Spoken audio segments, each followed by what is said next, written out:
Gubernur Provinsi Papua Barat memantau persiapan dari Kabupaten Sorong yang akan ditetapkan sebagai kawasan ekonomi khusus oleh pemerintah pusat.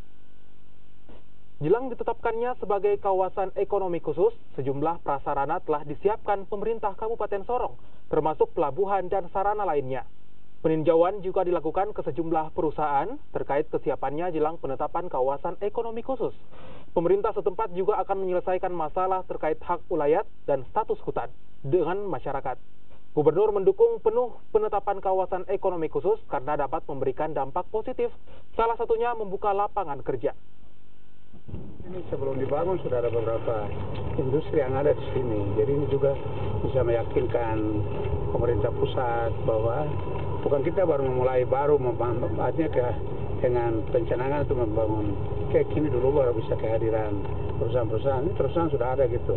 Ya, dan juga di Papua Barat ini kan banyak perusahaan-perusahaan juga nanti semua lewat sini nanti. Pelabuhan ekspor kan nanti di sini juga.